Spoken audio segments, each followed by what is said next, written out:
Bismillahirrahmanirrahim. Assalamu alaikum. Yesterday we started with the membrane separation process, and that was introduction about membrane separation. So today we have to continue with the same topic, membrane separation. So it's introduction, but before I start today's lecture, let me quickly revise the points which we have discussed yesterday. Actually we started with this, that when you look at the separation unit, they can be like categorized in four categories. So those include like separation through phase creation, through phase addition, through external force, and then final one was separation through some barrier. And in that we said that which commonly you see around that include like water filter. There are filters in vehicles, so in the lab when you go for filtration, so all those filter are actually providing you separation through some barrier. So membrane are also a barrier that can be as well as porous as well as non-porous, and they are used for various application in the industries. So when you look at the membrane, so any feed coming to the membrane is separated into two stream. One that pass through the membrane is called permeate, and one that stays on the surface of membrane, mean that didn't pass, that is called retentate. And then we said that initially membranes were slow, they were expensive, and they have various disadvantages, but with the passage of time various development took place in the membrane technology, and membrane became available for industrial use. And we also discussed the timeline that when membrane came into existence for various chemical industries, various applications. And at the end of the lecture I asked you to go through one table in which actually various based on various categorized industrial application were provided, like either they are being used as a reverse osmosis, microfiltration, ultrafiltration, there was gas permeation, and I think electrodialysis, or maybe one other category. So based on that I asked you to look to go to the book in table 14.1. all those industrial examples were provided. So now we have to continue from that specific point of industrial application. So in this lecture today I will discuss one industrial application in detail. So when and where membranes are used, and what is the advantage of membrane, what is its importance in that industrial specific process. So let's start with this process. So initially in this discussion I will introduce you with the process, that what is process, what is its importance, and from where did it came into existence, and then where actually membrane were introduced inside this process. So if you look at this that's actually production of benzene from toluene. This is one of the process which is used on large scale for and which involve membrane these days, but initially there were not membranes. So I just discussed its process, that why and when this process came into existence. So overall large scale membrane application is in the manufacturing of benzene and toluene, and at which stage in this process, as you know that this will be definitely a huge chemical plant in which there will be various processes, various steps. So actually there is one step where you have to separate hydrogen from methane inside this plant. So these membrane are used at this stage for separation of like hydrogen from methane. So let's look what is this process. Actually after World War II, in World War II toluene production increased to very high level. Why? Because toluene was being used for producing some explosive, and how it is used for explosive, actually it is used for production of trinitrotoluene, and this trinitrotoluene is used for production of various explosives. So after World War II, definitely refiners, all those petroleum refineries, they were looking for some other application, because after World War its usage for this trinitrotoluene reduced, but still toluene was being produced, and people started looking for various other uses of this toluene. and out of many uses, one was for production of benzene and xylene from this toluene. So where this toluene can be used for production of benzene as well as xylene in the same reaction, as well it was used for production of various polymers like for polyesters, like this is one example. So you can also look for various other example of uses of toluene, I mean for production of various chemicals. So after when people looked that this can be used for production of benzene and xylene, so they started developing some process, and they came to know that this can be converted to benzene and xylene if we provide some catalyst as well as very high temperature of 950 degree Fahrenheit and pressure of above 500 psia. So at these conditions, what happens, actually this toluene is converted to benzene and xylene. Let's look at the reaction. So here you can see that actually when two xylene molecule toluene molecule are exposed to some catalyst, just look for catalyst if you are interested. It was not necessary here. So conditions actually are necessary. I will talk about this point, that why I have mentioned these. So this you can see that huge pressure and temperature are involved inside this system. So when two toluene molecule react with each other, so what happens, there actually disproportionation reaction takes place. What is disproportionation reaction? Actually you can see here toluene molecule, in this there is a ring, and then there is CH3 methyl group is attached to this. So this group, actually if I transfer this group from one toluene molecule to some other molecule, either that is toluene or any other, so if I just remove this from here and transfer it to other molecule, that reaction is called disproportionation reaction.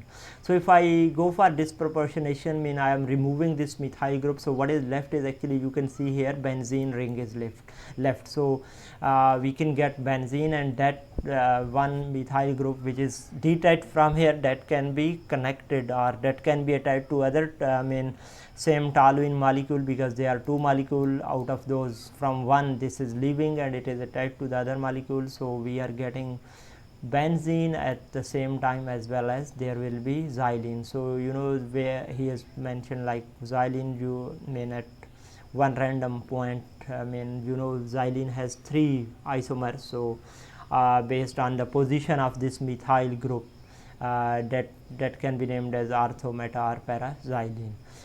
So this is the reaction or one usage of toluene, in which toluene is used at high temperature and pressure in the presence of some catalyst to produce benzene and xylene. So during this reaction, as you can see, that temperature is very high. There is 950 degree Fahrenheit temperature is used. So at this high temperature, one reaction, maybe you are aware about it, that cracking of hydrocarbons takes place. Cracking means they are just broken down into the small pieces. So and in the presence of this much high heat, then finally what you get is all hydrogen is lost from those units, and you are left with the carbon, and that's called coke formation.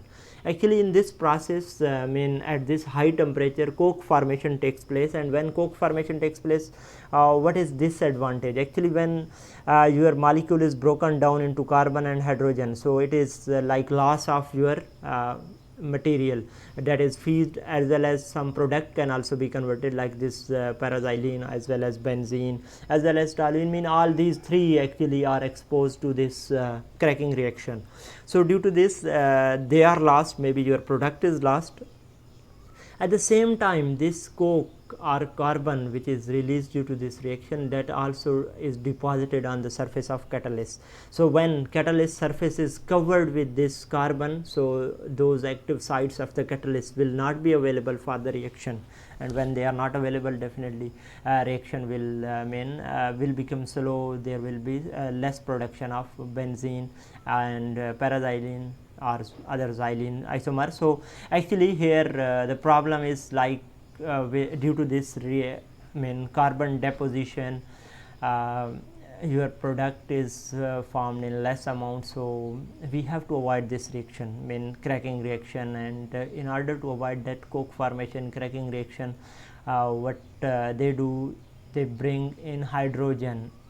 And when you bring in hydrogen, so hydrogen is provided at some specific conditions, like there is large amount of hydrogen is provided in this reaction, but at partial pressure of 215 psia.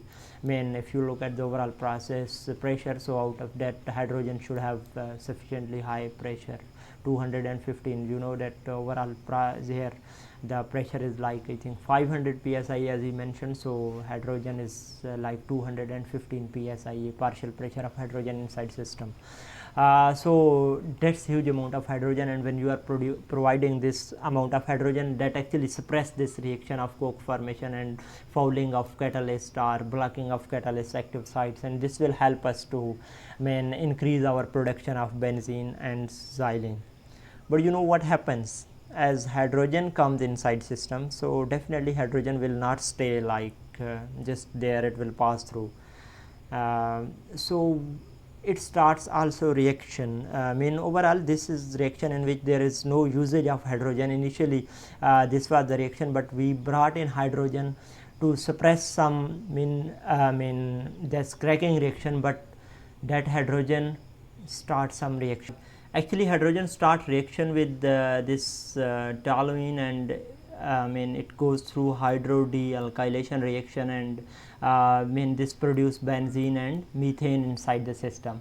Due to this reaction, as you know, you can see that we are producing benzene, but at the same time we are producing undesired product, that is methane. So that's not our requirement here in this reaction, and that's due to this reaction definitely loss of your feed takes place. So although benzene is of use, but methane is of no use for this specific process, or you were not looking for methane at least. So in order to avoid this reaction, or somehow to reduce this reaction, what they did, they brought in not pure hydrogen. Hydrogen was brought along with some part of methane and ethane. So in order to avoid this reaction, because if methane will be present inside system, so that will suppress this reaction somehow. So maybe if you are interested, you can go to the chemistry of this reaction and can study in detail. With this overall, when we are bringing hydrogen that contains methane and ethane along with this, some reactions are taking place inside system. So overall, if we just look at this system, you know that you brought in toluene initially, and then you were producing benzene and xylene, but at the same time, when you bring in the hydrogen, so hydrogen produce somehow methane, but later we brought in hydrogen along with methane and ethane. So overall, if I look at the conditions or at the products coming from this reactor, so you can see that there will be hydrogen, there will be methane, there will be ethane, benzene produced in this reaction, there will be unreacted toluene, and then produce xylene isomers. These all will be available as a reactor effluent, or you can say these are the products coming out from reactor. Although all these are not our product, our products are benzene as well as xylene. Due to this, he is calling it as a reactor effluent, not reactor products. So this is the mixture of gases which will be coming out of this system at this high temperature and pressure at which reactor was operating. And one thing he mentioned there, that's like adiabatic reactor, in which there is no exchange of heat with the surrounding. So like this reaction will taking place at the conditions which were provided for the reaction. So overall, now when you have got all these products, or this reaction was taking place, this was all process. From here, if I just summarize, your purpose was to produce benzene and toluene, benzene and xylene from the toluene, but during this reaction, due to high temperature, cracking takes place, and in order to suppress that cracking reaction, we bring in the hydrogen inside system, so that actually reduce this cracking reaction and fouling of catalyst. But at the same time, when hydrogen comes in, hydrogen will not stay inactive, it will start reacting with the toluene, and due to this, what people looked at, it was producing methane at the same time. So in order to avoid this problem, hydrogen was introduced, not pure, it was included with like methane and ethane inside the system in order to avoid this side reaction which was taking place inside the system. So at the end, when you look at this various products coming out from this reactor in the form of gas effluent stream, we need to separate it, because at the end we will be looking for benzene and toluene, and also unreacted benzene and xylene, actually our products, and unreacted toluene we will be thinking about it to bring it back to the reactor, and also we have to separate these gases. So in order to do this separation, there are two actually ways or path which you can adopt. Actually, one was conventional one which was used earlier, not being used these days, but other process which involve membrane, which is the common one these days. But initially there was something which we call it conventional, in which actually conventional that didn't involve any membrane, but now we have some system which involve membrane. Right. So here let's look at this. This is the whole process provided to you. So let's look at this diagram overall. As I said that this method involve actually toluene, so in which you have to introduce the toluene inside system. So this is fresh toluene which is your feed. Coming to this reactor, so inside this reactor some reaction takes place and your products are produced, but you know that we have to brought the hydrogen in order to suppress this cracking reaction. So this is the hydrogen stream. So just this is combination of two, but just look that this hydrogen is coming to this system along with toluene, you are introducing it to the reactor. But at the same time some toluene which is recycled, actually from where it comes we will later look at this. So recycled toluene which was unreacted actually from the reactor, that is separated and we just bring it back to the reactor in order to avoid the loss of material. So this stream which is overall toluene and hydrogen with methane, ethane, that goes to the reactor which we said, and then in the reactor reaction takes place and reactor effluents, all that composition you have seen, that is coming out of this reactor. These effluent are those hydrogen, methane, ethane, there is toluene, benzene and xylene, these will be present here. So now when you come to this point up to here, we have discussed that they are produced, but now after production we have to separate them. The last point which I have discussed, that there are actually two systems which you have to use. So this is the one common one, that is process without membranes, which we are looking at this because this didn't contain any membrane. I will explain it in detail here. Then we will look at the other process which involve membrane actually. So overall in this process, now when you have these reactor effluents, they will be at high temperature of 900 degree Fahrenheit, 950 at which this was operating, and then there is also huge pressure. So what you can do, all they are coming in the form of now vapors, gas in the form of vapor or gas. So what we can do here, we can separate these gases from each other with the help of some separating units. So this is one common or very simple separation unit, that is called flash air, that's flash drum. Actually this is simple vessel in which due to density difference vapor and liquid are separated. So what are those vapor and liquid? First of all, here when they are leaving from the reactor, they all are vapor, they are in the form of gas and vapor. So we have to separate them. What we can do, what do you think, how we can separate them? As you can see from this at least, that there is vapor and liquid. So some of that can be converted to the liquid and other in the form of vapor. So what do you think, how we can do? So if we just reduce their temperature, so what will happen with this temperature and pressure, and as well as if we reduce the pressure, so what you can do, you can have heavier component, they will be condensed, they will become liquid. So from here at this point you can just install some cooling unit like heat exchanger can be installed, which reduce the temperature of this effluent coming from this reactor, and that is not shown here, but that can be used. So through this, when this effluent will pass through, it will cool down, its temperature will decrease as well as pressure somehow decreases, and when you bring it to the flash vessel, so due to density difference, vapor will move to the top and liquid will move to the bottom, and they will get separated. So now look here how you can cool it. What will be the cooling media? overall you see that here there is our feed which is coming to this reactor, and definitely this feed needs some heating, because you have to meet the condition of the reactor, that is 950 degree Fahrenheit. So in order to do that, what we can do, we can just exchange the heat of these product with the feed. Mean this is one way to do this, economically, like you can save your energy in the system. Otherwise you have to externally like heat your feed, and also you have to extract heat from here in the form of, maybe you can use water, but the better way is to cool this product with the help of feed. So this overall reduction in temperature will take place, and some of the component are condensed at this temperature and pressure, while other leave as a vapor. So overall, when they are separated inside this flash drum, you can see that this is separation. Before I come here, okay, just let's look at these lines here. Reactor effluent is cooled and partially condensed. Partially condensed mean some part of that is condensed. We are not condensing all, we are just condensing some, and some will stay in the form of vapor. So we will look at that which are condensed and which are not condensed. So at 100 degree Fahrenheit and a pressure of 465 psi, this can be like these are the condition at which we are operating this. So at these condition, a good separation between C2H6 and C6H6 is achieved in the flash drum.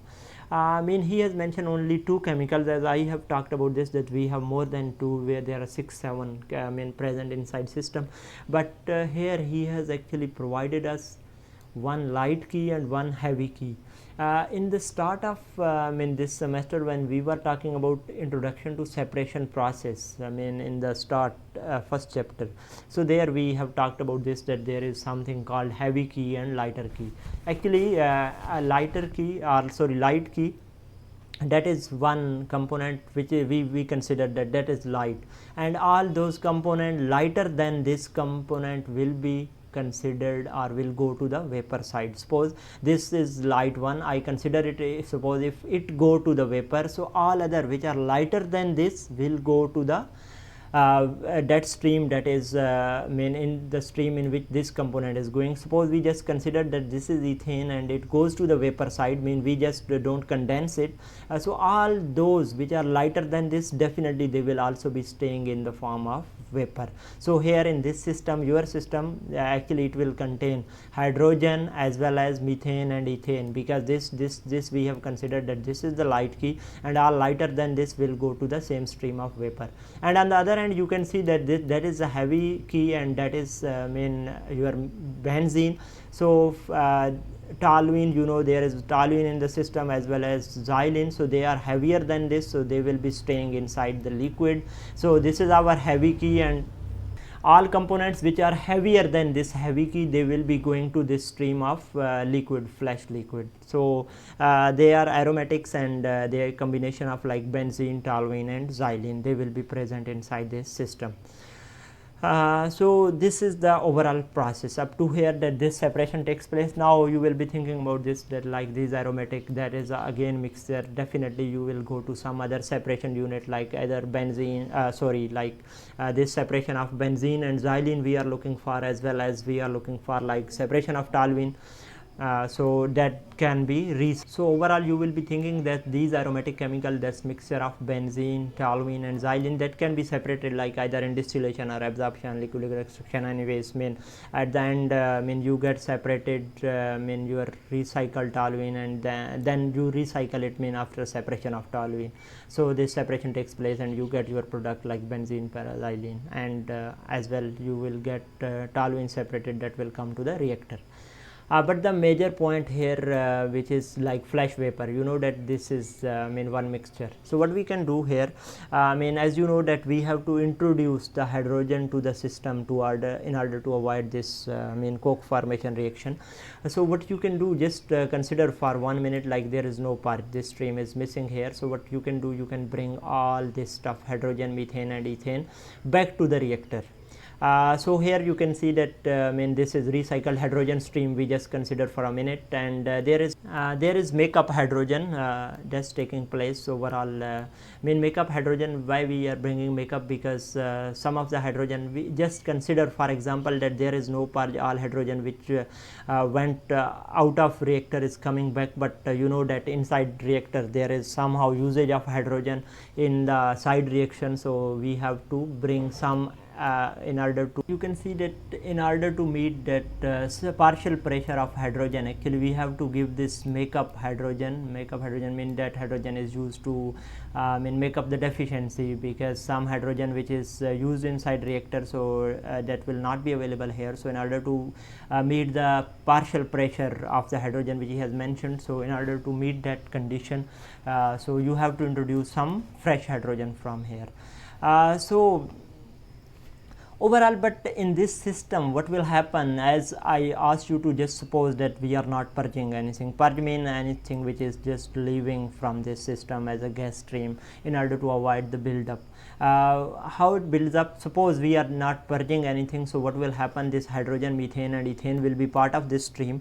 They will be coming to the system, they will pass through all this reactor, then effluent, flashing and so on, and with the passage of time, mean their amount will keep on increasing inside the system, because some hydrogen is produced inside, sorry, CH4 is produced inside the reactor as a side reaction. Mean you can't 100% eliminate them, mean somehow you can reduce, but still it will be producing. So what happens, what is disadvantage, because when you are bringing them again and again inside the system, so maybe you have to heat this in order to meet the requirement of reactor. Definitely you will be just wasting your heat to heat these chemicals as well. I mean when now you are going for cooling, here you will be just cooling them, in there is no advantage to you, and then flashing and overall mean this will be taking place. So in order to avoid this problem, mean they just purge some amount. Purge mean some amount of this gas or vapor leaving from this system is just mean taken away in order to avoid this build up of these non-usable inside the system. So when you are just mean purging some, so definitely you have to make up, mean because purging will not only take place of methane and ethane, there will be hydrogen part of this purge. So what is disadvantage at the end of the day, actually mean when you are purging, hydrogen is also going in this stream, so you are losing the hydrogen, and hydrogen when you are just mean you were losing the hydrogen, you have to do more makeup, and this was increasing the cost of the system. This was a conventional method which was without membrane, because what you can see here, there is no membrane inside system, and where we can install membrane, by the way, can you think about it?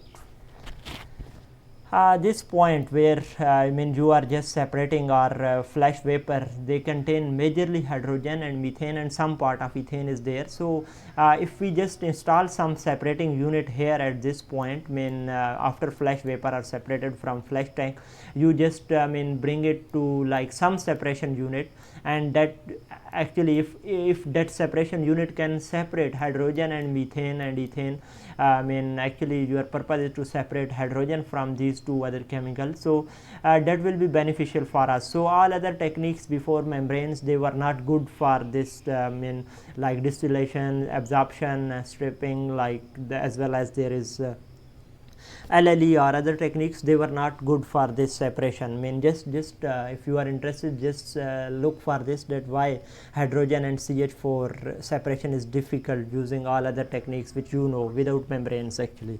So then after some time there came into existence one method that involved membrane.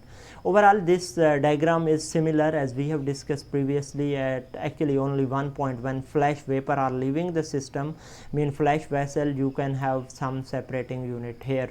They introduced actually in 1979, this came into existence. This process was used first time in the industry, that membranes were installed, and flash vapor which were leaving the flash vessel, they were passed through some membrane modules, and through those membrane modules then hydrogen was separated from methane and ethane.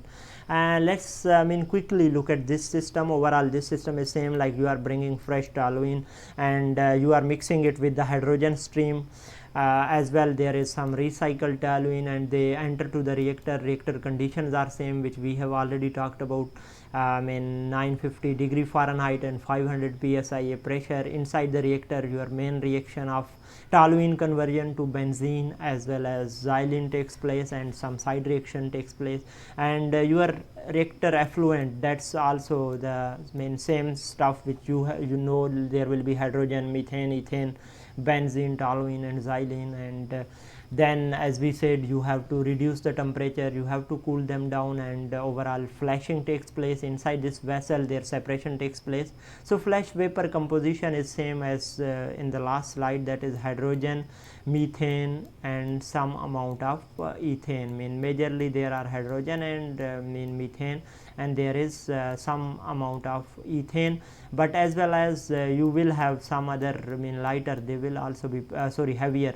As we said that they are more or less condensed, but not 100%. There will be very small traces amount of benzene, toluene and xylene part of this. As well there is flash liquid, that is majorly those heavier hydrocarbon, and very small amount of this like ethane can also be present there.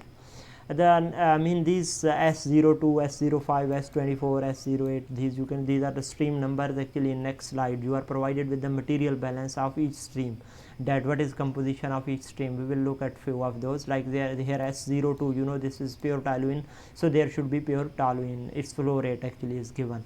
So for all these stream up to here we have already talked about this, and in the old conventional system, after this stream we purged some of the amount, while other was just recycled back to the system. But in this membrane was introduced, and that membrane has this tendency to separate methane from hydrogen. So that membrane is actually formed of aromatic polyamide polymer. This is its material of construction, polyamide polymer, and its thickness is only 0.3 micrometer, 0.3 micron, very thick, very thin it will be, like its thickness is very small, and that's non-porous membrane that is used here, and that has selectivity for hydrogen. What does this mean? Yesterday we talked about this selective membrane should be selective for some of the components, so it allows hydrogen to pass through through this system. When you are introducing your feed, that hydrogen will pass through, so hydrogen will be named as permeate or retentate. What do you think? It is permeate, so that pass through the membrane is named as permeate. So permeate, it will pass through membrane. As well some components, some part of this hydrogen as well as methane and ethane will leave from this system as retentate. They are rejected from the membrane, they didn't pass through the membrane. Rejected mean so they will be leaving from this system here as a purge stream. So overall you can see that this hydrogen flash vapor stream that leave flash tank, that is separated into 4 parallel units. Actually I will talk about this point later on in this lecture, that this is one of the disadvantage of membrane, that you have to install parallel units, and why we have to install, we will look at this.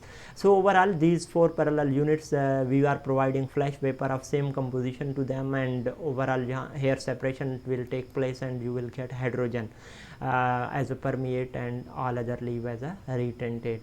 They leave from the system and this S14 recycled hydrogen, that will contain some small amount of all other components, because membrane are not 100% selective. They will also allow some other components to pass through.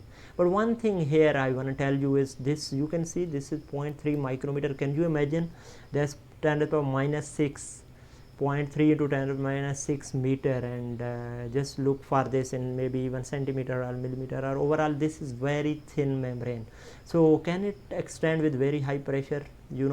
From this flash vessel there is pressure of 465 psia, so this stream will be available at this high pressure.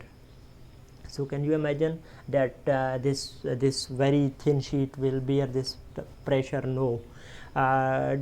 Due to this we have to support this membrane, which is active layer actually, which is separating hydrogen from methane and other components, that is supported on some porous sport, and that porous sport is also most of the time they are polymeric component, but they are porous, they contain large pore, they are just being used as a sport, they are not like working as a somehow separation unit or active layer means layer through which separation takes place. So that is non-porous, you can see here that's non-porous. So later we have to talk about these membrane porous and non-porous in detail in next week, so you will get more better idea, but that top layer is non-porous and other support is porous one. So here you can see this one like this. Overall you can see that this contains 3 layers. Top layer is active layer and that is polyamide layer. In this actually major separation takes place. Then there are some sports, these are also polymers, but they are being used as a sport to bear high pressure of 465 or 450 psia here. So through this top layer hydrogen will pass through, all other will be rejected. Then later after passing through the top layer, hydrogen can easily go through all these 2 layers because they are just porous, they will not hinder hydrogen to pass through. Hydrogen will quickly go through the system. So you can just think about it like suppose we are going for filtration inside lab, and you know that you have filter paper. So how do you sport filter paper? You place filter paper on a funnel. When funnel is acting here as a sport, because if you didn't place it on some sport, so if you just pour the liquid and that liquid will damage it, or that will just flow away from that filter paper. So in order to produce like some module inside, filtration will take place and you place at some sport. So these down layers here also acting as a sport for top layer, active layer. They are not participating in separation, they are just acting as a sport. So overall this is the construction of this membrane used here. Don't need to go in much detail. If just you should remember that there is one active layer and then there are some sport layers here just for the sport to bear high pressure. So overall when you look at this system, actually in this system at the end of the day, you know that you have like somehow hydrogen recovery of 90%. What does this mean? That like he has mentioned that recovery of hydrogen in the permeate is 90%. Suppose if you look at the amount of hydrogen inside the system at the inlet and at the outlet, overall 90% of hydrogen is recovered and that is recycled. Only 10% is lost.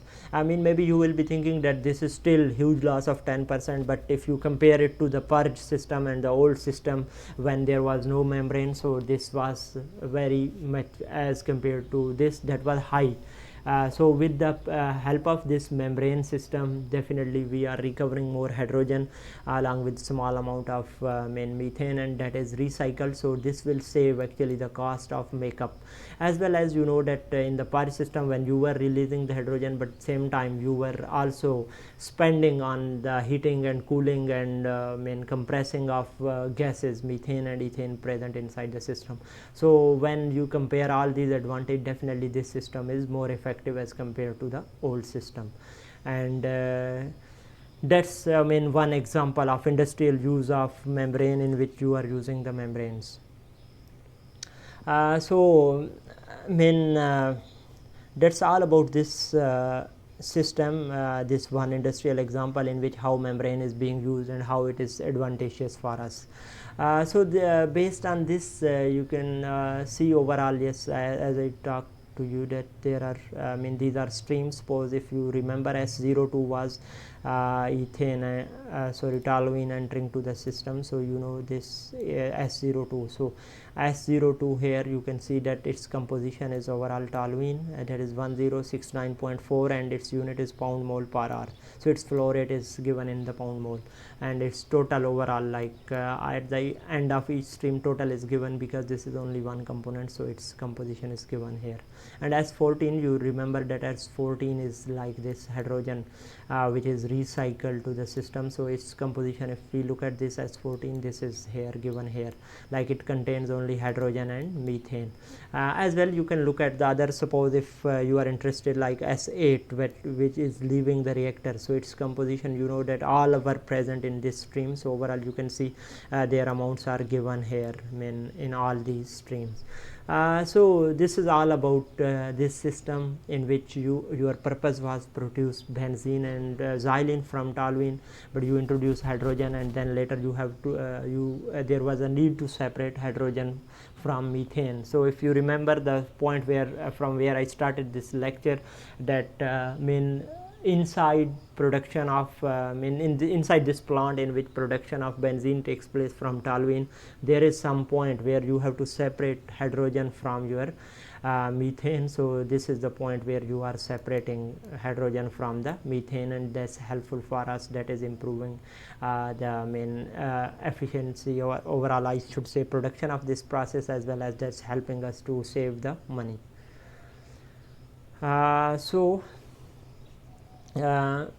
Based on all this stuff which we have discussed so far, the membranes can be used on industrial scale, and they are being used on industrial scale.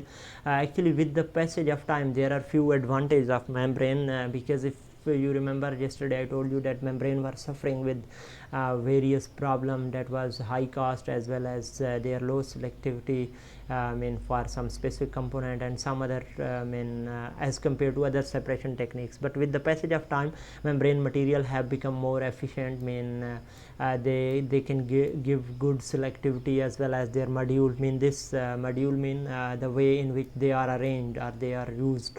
So that has improved with the passage of time. So due to this, they are used on large scale, as well as wider range of temperature. Because as we said, membranes are mostly polymeric material. There are other membranes. Yesterday I told you that membrane are polymeric, as well as there can be ceramic, and sometimes they are formed of metals even. So polymeric membrane are most commonly used, which we have to discuss in next week. So initially, polymers, they can't sustain sometimes high temperature. Some polymers were developed which can sustain even high temperature. So they are now being used on large temperature range. They can be used for small temperature, for high temperature, as well as at high pressures. Because membrane material which you have developed, they have good strength. Also, when you compare these membrane to the other separation equipments, they have some other advantage. They can be used, or they have compact. They are more compact as compared to other systems, as well as they have less capital intensive, less capital cost as compared to other separation unit like distillation or absorption, etc. And they are more easily operated, controlled, and maintained. Their maintenance is easy as compared to those all other equipment. So control, all these are advantage of these membrane of these days, not old days. Old days membrane have problem, but now with the improvement in technology of membrane, these advantage are available as compared to other equipment. But they have one disadvantage, and that's the common disadvantage of membrane system, and that's need of parallel units.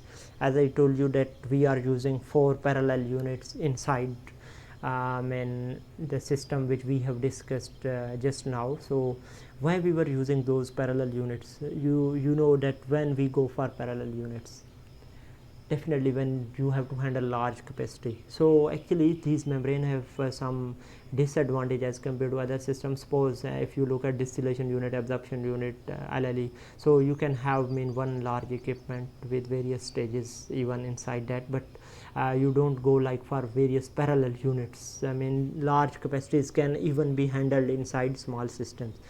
But when you look at this stuff, membrane, so they need parallel units in order to handle large flow rate. So I can't give you here the one number like large flow rate but if you look at various industrial process and capacities of membrane, you can get the idea. But one thing I can tell you, in this given process which we have discussed for this separation of hydrogen and methane, so in this all module they are of like surface area of each has surface area of 4000 feet square.